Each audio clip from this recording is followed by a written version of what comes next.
Muy buenos días, jóvenes. Entonces, bienvenidos a nuestra segunda clase de la semana número 2. Hoy, 22 de octubre, nos toca ver la segunda tarea de la macroeconomía. Ya nosotros hemos estado abordando la primera tarea de la macroeconomía, que es ¿cuál, jóvenes? ¿Quién me dice?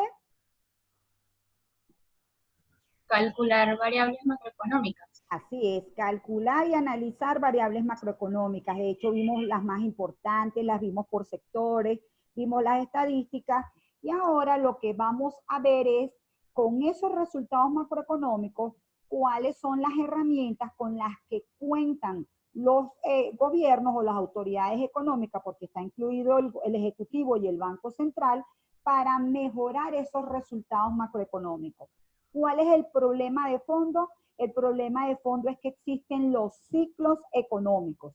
¿Qué son los ciclos económicos? Son épocas de auge y épocas de depresión por los que pasa inevitablemente la economía. Yo siempre cuando hablo de este tema me doy como referencia ese pasaje bíblico de 7 años de vacas flacas y 7 años de vacas gordas.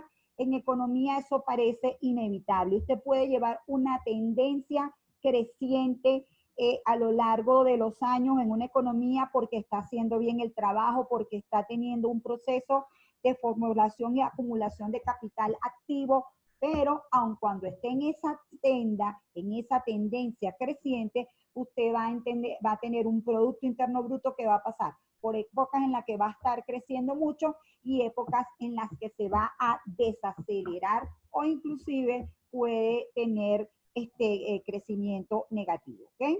Entonces, eso hace que los gobiernos, sobre todo lo que hizo más evidente esta situación fue la gran crisis de los años 30, en la cual la economía pasó por un proceso agudísimo de recesión económica. La recesión económica fue prolongada, duró casi una década, fue abrupta, las caídas de la producción llegaron a ser de 40% en algunos países industrializados, el desempleo fue muy elevado, en Estados Unidos se calculó en 25% y además fue generalizado, afectó a la economía industrializada y después se regó por el resto de los países. Por cierto que aquí tengo esa parte de la Gran Depresión, forma parte de los hechos que permiten el nacimiento de la macroeconomía, porque efectivamente cuando ocurrió esto, la corriente teórica que estaba en boga era la corriente clásica. Y para los clásicos, el Estado no debería intervenir en la economía,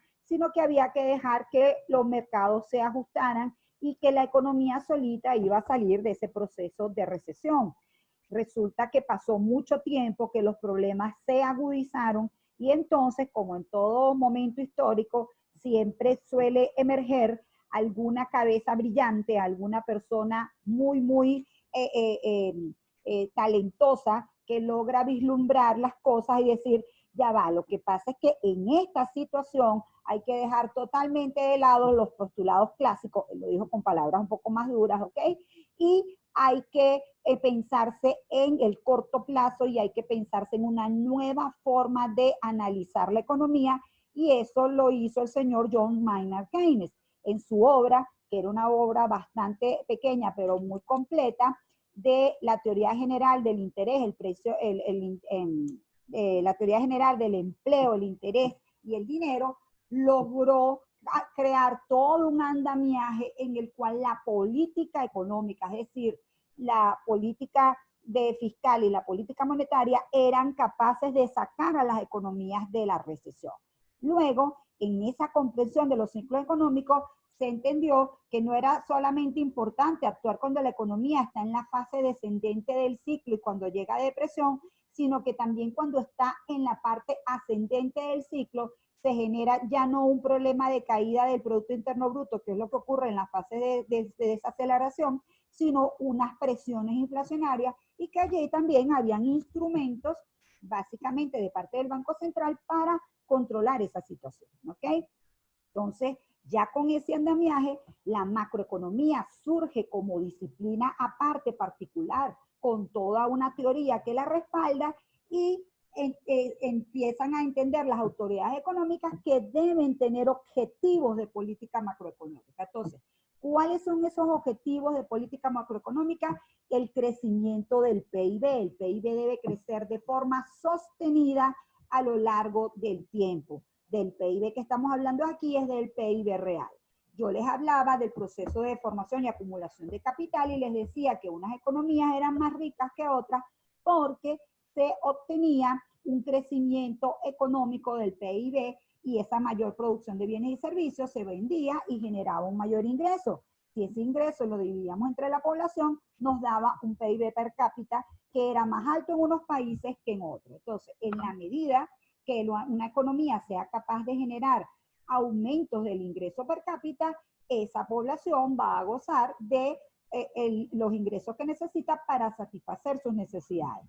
Economías como la de Estados Unidos, por ejemplo, han logrado convertirse en la economía más grande del planeta, creciendo a tasas constantes entre 1,5, 2 y ha llegado a ser 3% a lo largo de casi 100 años. ¿Ok? Entonces estamos hablando, o sea, no significa que un año crezca a 3%, otro a 1,5, otro a 1, puede haber un año donde haya pasado por una recesión de 2-3%, pero lo que es constante en Estados Unidos es que, a excepción de los años 30, hay pocos periodos de altibajos, ¿ok? De variaciones muy abruptas en su tasa de PIB real. Por cierto que la tasa del PIB real es una simple tasa de variación porcentual. Todos sabemos cómo se calcula la variación porcentual.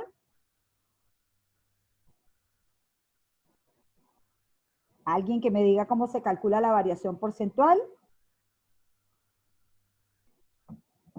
No todos ¿Qué a la vez. porcentaje crece con respecto al periodo anterior? Ajá, y entonces la fórmula, ¿cómo sería? Ah, no, la fórmula creo que no, ni la que me la pida. Esa es una fórmula que se tienen que aprender de memoria, porque en economía las variaciones porcentuales, que al final un cálculo más depurado son las derivadas, son muy, muy importantes. ¿Ok? Entonces, la que ustedes generalmente van a ver como variación porcentual, la fórmula oficial, por decirlo de alguna manera, es valor final menos valor inicial entre valor inicial por 100. ¿Ok? Esa es la oficial, la que se usa generalmente. Mis alumnos en mi clase y sobre todo mis alumnos que no están estudiando economía, pueden usar la siguiente fórmula. Valor final entre valor inicial por 100 menos 100. Eso va a dar las diferencias pueden ser unas décimas mínimas con la ventaja de que no se me equivocan. ¿De acuerdo? Entonces, repito. ¿Puedes repetir? ¿Cómo no, mi amor? Valor final entre valor inicial por 100 menos 100. De todas maneras, eso lo vamos a calcular muchísimo, por eso no se me preocupen. Lo traigo aquí a colación porque cuando yo hablo de crecimiento del PIB, me refiero a que el valor del PIB del año, supóngase 2020, sea mayor al del año 2019. ¿Ok? Y la forma de saber si es mayor es calculando la variación porcentual a ese crecimiento del PIB. Entonces, este es un objetivo determinante para el bienestar de un país, ¿ok? O de la población de un país. Concomitante con este, tenemos el objetivo de baja tasa de desempleo. Ya nosotros hablamos de la tasa de desempleo y dijimos que se refería a la mano de obra y que eran las personas que estaban buscando trabajo y no lo encontraban dentro o como porción de la fuerza laboral, ¿ok? Como era una tasa, va multiplicado por 100. Esta tasa de desempleo, en la medida que estamos en periodos de recesión, cuando está cayendo la producción de bienes y servicios, obviamente se está contratando menos mano de obra y esta tasa de desempleo se eleva. Por el contrario, cuando esta economía está muy, muy dinámica, supónganse que además sea una situación en la que la demanda agregada está creciendo a mayor tasa que la oferta agregada, esta tasa de desempleo va a ser muy, muy bajita, pero puede llegar a un nivel donde empiece a generar presiones inflacionarias.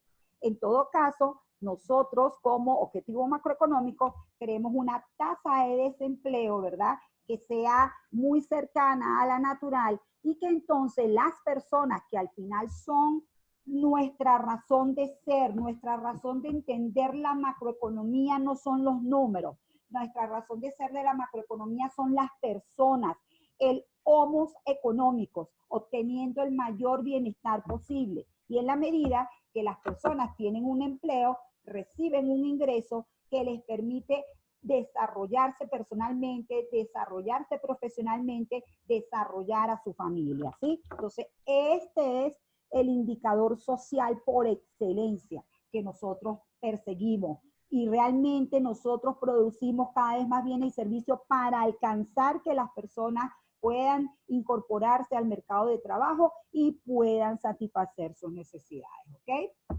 Repito, estos dos indicadores van de la mano. Ojo, nunca confundirse que como esta tasa de desempleo va en una tendencia distinta a este, ¿ok? Como les decía, la tasa, realmente no manejamos la tasa de empleo, sino la tasa de desempleo, porque nos interesa esa gente que por ese momento está excluida del flujo circular de la renta, que está buscando trabajo y no lo encuentra. Esa es la gente que nos interesa mejorar la economía para que esas personas puedan incorporar. Un tercer objetivo esencial tiene que ver con el control de la inflación. Nosotros ya definimos la inflación y dijimos que era el crecimiento continuo y generalizado de los precios de una economía. Habíamos tenido una conversación en la cual les había planteado que la inflación es un asunto monetario en esencia. Es una relación que proviene de la existencia del dinero y de la relación que hay con el dinero con los otros bienes. Cuando una economía está en inflación, se distorsionan las decisiones de los agentes económicos. En vez de los agentes económicos estar pensando en la rentabilidad y en la ganancia, están pensando en cómo protegerse de la inflación. Y allí, nada más y nada menos que se trastoca, se pierde la efectividad del mecanismo de mercado.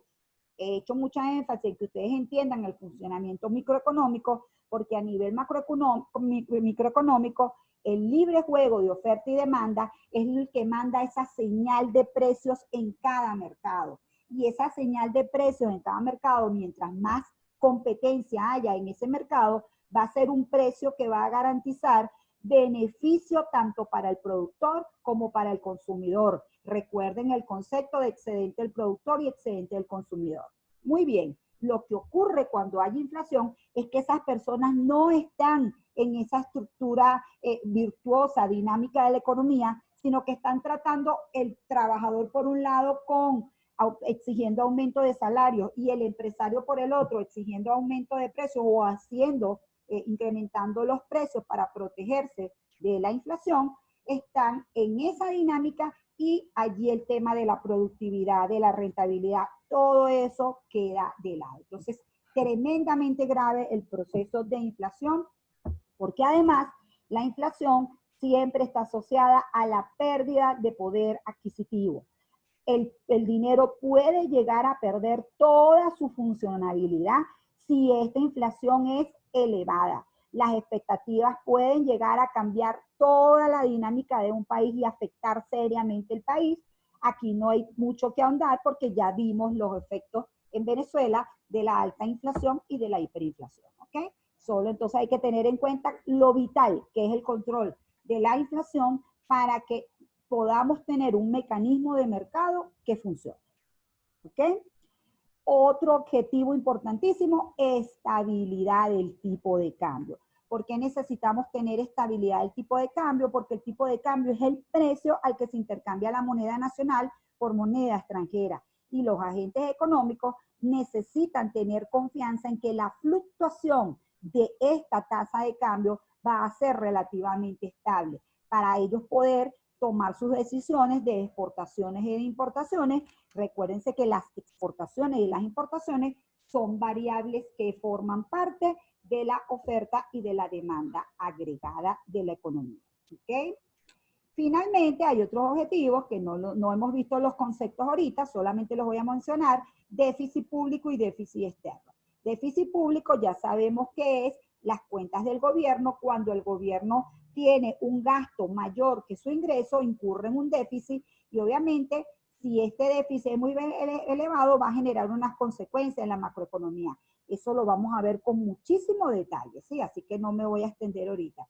Y el déficit externo tiene que ver con déficit de la balanza de pago. Tiene que ver con que las salidas de dinero de esta economía con respecto en su comercio o en sus transacciones con el resto del mundo sea mayor que la entrada. Entonces lo podemos ver como un déficit de la balanza de pago o un déficit de la cuenta corriente. De esto también vamos a hablar con mucho detenimiento y necesito dar muchos más elementos para que se entienda este déficit externo, la implicación que tiene en la economía interna, ¿ok? Así que por ahora, un segundito, por ahora los efectos de nuestro examen y de nuestro primer parcial nos vamos a concentrar en estos objetivos macroeconómicos. Crecimiento del PIB con las ventajas que eso tiene, baja tasa de desempleo, control de la inflación y estabilidad del tipo de cambio. ¿Alguien quería decir algo?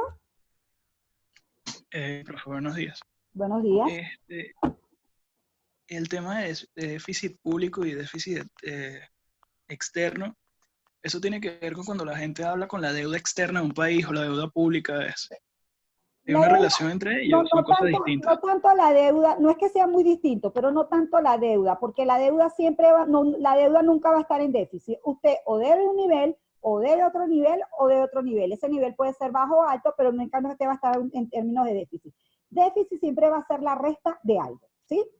Y generalmente con signo negativo, significa que lo que sea salida va a ser mayor que lo que sea entrada. Entonces, en el caso del déficit fiscal es que los gastos del gobierno están por encima de los ingresos del gobierno. Entonces, el resultado, el saldo, es negativo, ¿ok?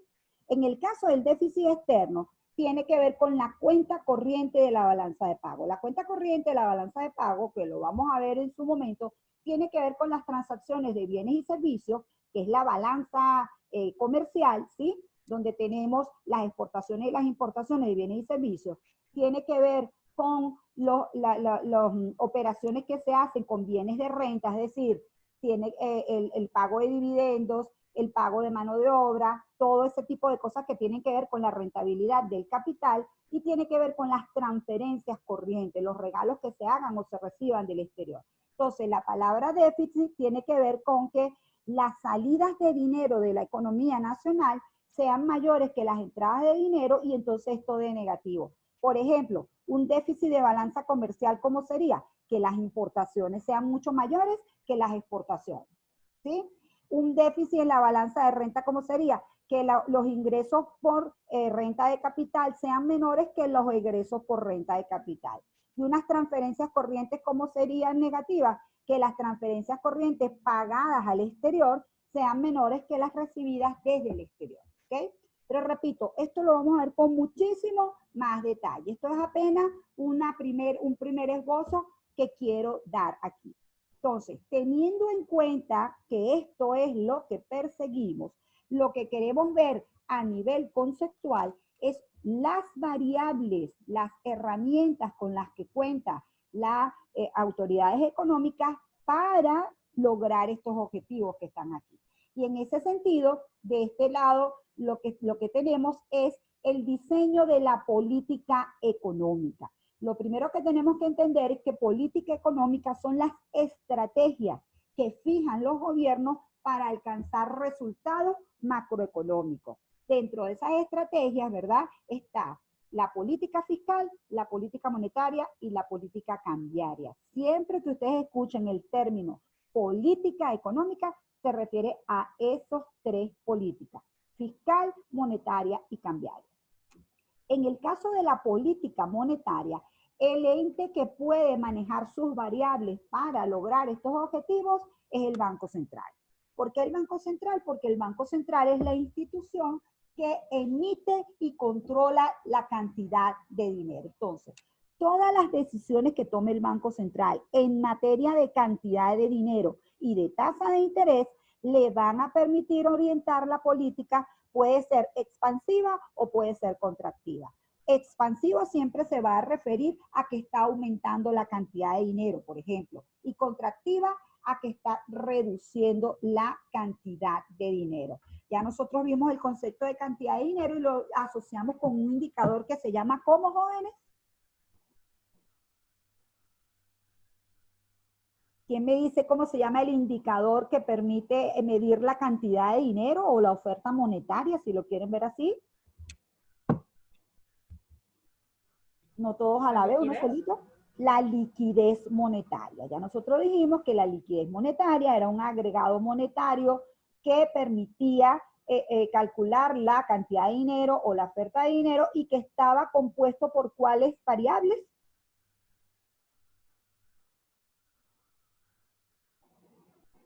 El dinero en efectivo, monedas, billetes y depósitos. Y los depósitos. Jóvenes, empiecen a estudiar desde ahorita, estudiense los conceptos de las variables macroeconómicas. ¿Cómo se llama la chica que habló ahorita? Ariana Danjoa, profe. Ariana. Ariana Danjoa. Ariana. Denjoy. Muy bien, Ariana, correctamente. La cantidad de dinero está constituida, o la oferta monetaria, liquidez monetaria, por las monedas y billetes y los depósitos, ¿ok? Los depósitos que están en los bancos. La tasa de interés, ya dijimos que era ¿qué? El precio del dinero. El precio del dinero, con esa me quedo.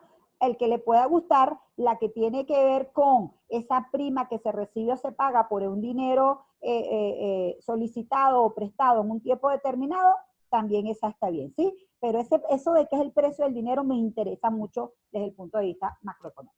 Entonces, vamos a tener unas largas semanas hablando de cómo actúa la política monetaria. Por ahora lo que quiero es que sepamos que los bancos centrales cuentan con las variables cantidad de dinero y tasa de interés para manipular la demanda agregada y a través de la manipulación de la demanda agregada poder alcanzar objetivos macroeconómicos. De todas maneras, ahorita lo vamos a ver gráficamente, no se preocupen.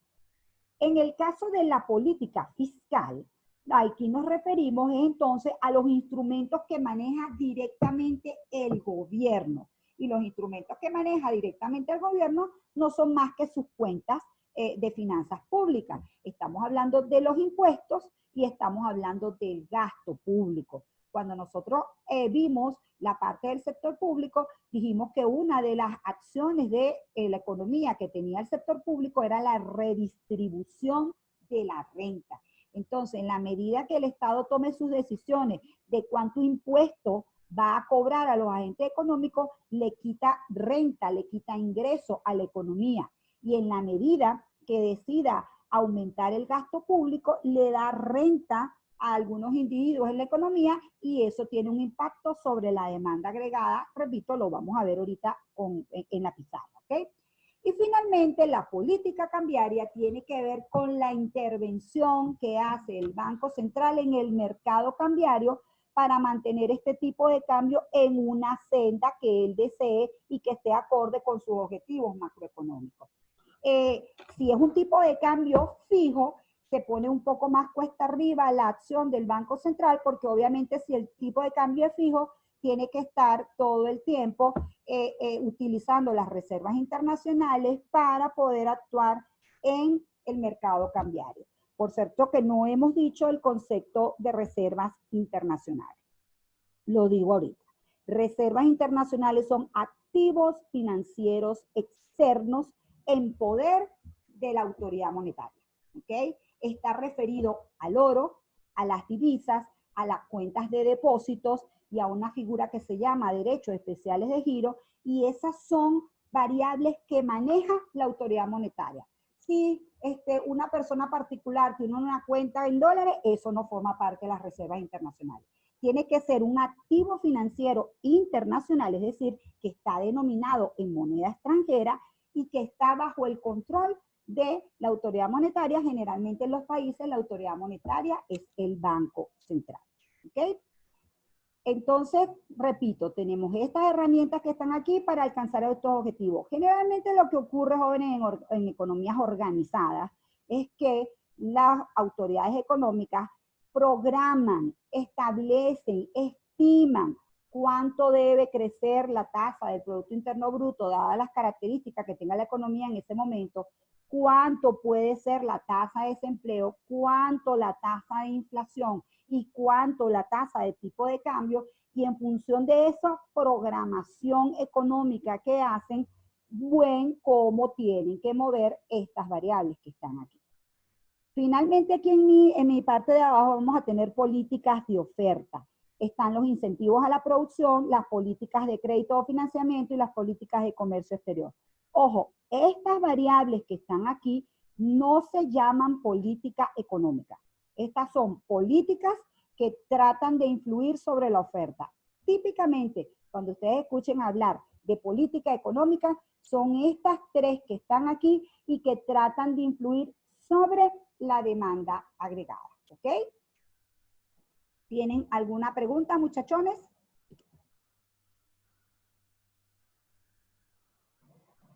¿No? ¿Todo bien? Sí, profe. Dígame. Ahorita, por ejemplo, que Venezuela ha reducido sus reservas internacionales, bueno, bastante. ¿Cuál sería una manera de subirlas? ¿Tiene que haber superávit fiscal? ¿Qué tiene que pasar para que vuelvan a su nivel? Mi amor, lo primero que tiene que pasar es que recuperes el crecimiento económico. Que en ese crecimiento económico puedas vender productos al exterior. Que de esos productos al exterior empiecen a ingresar dólares a la economía y eso va alimentando tus reservas internacionales. O sea, al final las reservas internacionales van a tener, ¿cómo se llama? El efecto, o se van a acumular dependiendo de los resultados que tenga la balanza de pago, es decir, que tengan tus operaciones con el resto del mundo. Siempre que tus salidas sean mayores que tus entradas a nivel de divisas, pues entonces no va a haber manera de que tú aumentes las reservas internacionales. Tienes que generar superávit externo. Más que superávit fiscal, superávit externo, ¿sí? Para que eso permita la entrada de dólares. Porque tú pudieras internamente generar un superávit fiscal y eso no afectar directamente la balanza de pago porque toda la operación sea en la economía nacional, ¿sí?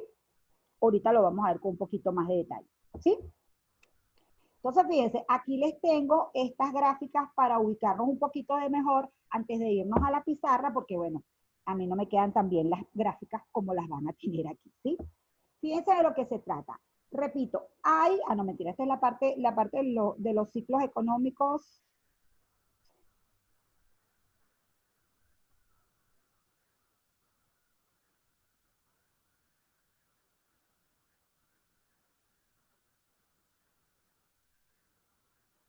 Hay en la economía esta realidad. A esto era lo que yo me refería al principio. Usted tiene, por un lado, el nivel del Producto Interno Bruto, es decir, la producción de bienes y servicios en el territorio nacional en un periodo de tiempo determinado.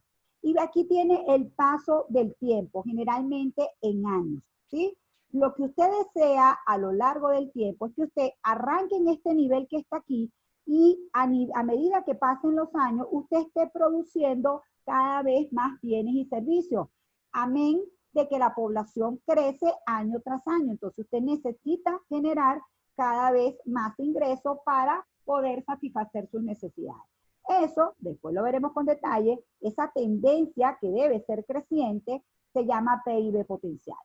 Lo otro es que la economía, por más que usted se esmere, va a hacer esto, va a pasar por periodos de crecimiento de su PIB, por periodos de desaceleración de su PIB, o de desaceleración como estos, aquí ya se está desacelerando, o por periodos donde usted registra tasas negativas de PIB, ¿sí? Eso se llaman ciclos económicos y se refiere a etapas de auge y de contracción de la economía, se le dice a eso, ¿ok? Entonces, quiere con la política económica es que esto no haga movimientos abruptos, sino que esto esté en torno, de manera suave, en torno a su PIB potencial. En el caso de la economía mundial se ha logrado bastante periodos de estabilidad. Por ahí tuvimos una crisis, dame un segundito, por ahí tuvimos una crisis en el año 2008. En el año ahorita con la pandemia también tenemos una crisis de caída del PIB. El PIB mundial se está estimando que pueda caer un 7% este año. una buena tasa de crecimiento mundial es la que supere el 2%, 2, 2,5, 3, o sea, una tasa de crecimiento, perdón. Y una buena tasa de crecimiento puede ser 4, 5% a nivel mundial. Eso se calcula el crecimiento mundial, la inflación de los países en desarrollo y de los países, bueno, ya no se le llama en desarrollo, se le llama emergentes y los países industrializados, ¿ok? Entonces, Profe, con permiso. en la pregunta de algunos, ¿cómo creen ustedes Antes de que sea que- esto para Venezuela? Debe ser violento los picos. O sea, Muy en altos y muy bajos. vez de ser esto así, esta línea tiene que ser así, ¿sí o no? Sí. ¿Sí? Y entonces la economía pasando por unos ciclos bárbaros donde, fíjense que típicamente lo que nos ha pasado a nosotros es que el PIB del año 2020 es mucho menor que el del año 2016, ¿sí? Entonces la tendencia en vez de ser esta es esta. Ok, dígame, jóvenes, lo escucho. ¿Esa gráfica es de qué tema? Disculpe, que no Amor, alcancé a copiar. realmente aquí en el tema 1, tenemos los conceptos de las variables macroeconómicas y ahí tienes el concepto de ciclos económicos, ¿sí? Por eso les Gracias. digo, trabájenme mucho los conceptos de las variables macroeconómicas, que se los tengo aquí en la última parte de la guía, ¿sí? Todos ya deben estar estudiándose full los conceptos de las variables. Y dentro de esas variables está el concepto de ciclos económicos, porque además es una de las cosas que hizo que surgiera la macroeconomía, joven. ¿Sí? ¿Qué otra pregunta me tienen? Profe, una pregunta. ¿Qué Dígame. tanto puede variar el PIB en una economía como la de los Estados Unidos? ¿Qué tanto puede variar la gráfica Mi amor, o su PIB potencial? lo que tú quieras poner aquí, fíjate. Si tú pones aquí el año 1900 y aquí pones el año 2020, Estados Unidos te va a registrar esta tendencia así y te va a registrar este circuito, a excepción de los años 30, vuelvo y te repito, donde la caída fue abrupta, te va a registrar este ciclo que está aquí. Entiende que lo que hay aquí es nivel de PIB, ¿sí? Y entonces el nivel de PIB sigue una tendencia. ¿Por qué sigue una tendencia? Porque tú cada año eres capaz de aumentar la inversión y cuando aumentas la inversión, aumentas la capacidad de producción de bienes y servicios, ¿sí? Ahora, puede haber un año en particular como este, donde tú puedes tener una capacidad de producción muy alta, pero viene una pandemia y te paraliza el mundo, ¿sí? ¿Qué va a pasar en ese momento? Que los empresarios empiezan a acumular inventario y entonces no producen. En ese momento en particular, la economía va a tener una tasa de crecimiento negativa, ¿sí? Es decir, por ejemplo, a nivel de ahorita va a caer 7%. Con respecto final de lo que me decía, desde 1900 hasta 2020, Estados Unidos ha crecido en promedio 1,9%. Para que veas que no es que son unas tasas elevadísimas. Lo importante aquí es la constancia, lo sostenido. Por eso es que en economía se dice crecimiento sostenido de la economía, aun cuando se sabe lo de los ciclos económicos, ¿sí? Entonces, bueno, esto pasa, esta producción de bienes y servicios pasa porque existe un mercado consolidado donde está la oferta agregada, la demanda agregada, el PIB real y el nivel general de precios. Y ahora sí me puedo quedar aquí en esta lámina, en estos minutos que me faltan. Y entonces, jóvenes, la política económica lo que busca es desplazar la demanda agregada. Busca influir en las variables de la demanda agregada. ¿Cuáles son las variables de la demanda agregada? Consumo, gasto de gobierno, importaciones, exportaciones y E inversión. ¿Ok? inversión. Entonces, diciéndolas así en orden estricto sería consumo, gasto, inversión, exportaciones, menos importaciones, ¿sí? Cuando están de ese lado las importaciones las ponemos con signo negativo o decimos exportaciones netas. Con estas políticas que están aquí, yo quiero influir sobre esas variables. Ahorita voy a explicar un poco cómo cuando volvamos en la otra parte. Y lo que hago es aumentar la demanda agregada, no por un tema de los precios, sino por una política económica. Recuérdense que en cualquier gráfica, si la variable que está generando el movimiento es la que está en el eje de las Y, los movimientos son dentro de la curva. Pero si la variable que está generando el crecimiento de la demanda agregada en este caso no está en este eje, la representamos con un desplazamiento. Fíjense que cuando se desplaza va a haber un aumento del PIB de Y1 a Y2, aunque también va a haber un aumento de los precios de P1 a P2. Pero si esta es una economía que está en recesión, significa que está muy por debajo de su PIB potencial y los precios no van a ser un problema. ¿Ok? En esta parte que está aquí es lo contrario. Supóngase que en vez de tener un bajo PIB, lo que se tiene es una alta inflación. Entonces, al revés, queremos actuar y básicamente quien nos ayuda a actuar aquí es la política monetaria. Queremos actuar sobre la demanda agregada para que se reduzca los componentes de la demanda agregada. Cuando se reducen los componentes de la demanda agregada, cae el Producto Interno Bruto y cae el índice general de precios. Inclusive puede ser una desaceleración del nivel general de precios. La idea con la que quiero cerrar aquí es que sí se pueden fijar que cuando yo estoy persiguiendo el objetivo de crecimiento económico, pierdo el objetivo de inflación porque empiezan a subir los precios.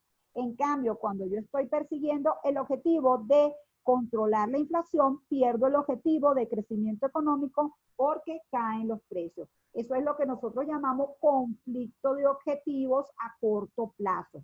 Hay un trade-off, eso es lo que representamos en la curva de Phillips, entre la tasa de desempleo y la inflación. Siempre que yo tenga altos niveles de inflación, voy a tener baja tasa de desempleo y alto nivel de Producto Interno Bruto. Siempre que yo me quiera ir hacia una tasa bajita de la inflación, voy a tener una tasa alta de desempleo y la economía en algún proceso recesivo. Quiere decir que para la macroeconomía no es tarea fácil alcanzar el objetivo de tener crecimiento del PIB y control de la inflación simultáneamente, sino que hay que ir como que jugando con las variables y obviamente todo depende de cómo sea la dinámica económica y que esté impactando a la economía, ¿ok? Entonces, bueno, nos vamos a nuestro primer, si se está grabando esto, ¿ok? Nos vamos a nuestra primera salida de la reunión y nos vemos como en unos 10 minutos. Sí, puede ser menos, yo les estoy avisando. ¿De acuerdo? Sí, profe, buenísimo. Excelente, nos vemos pues, jóvenes. No me abandonen.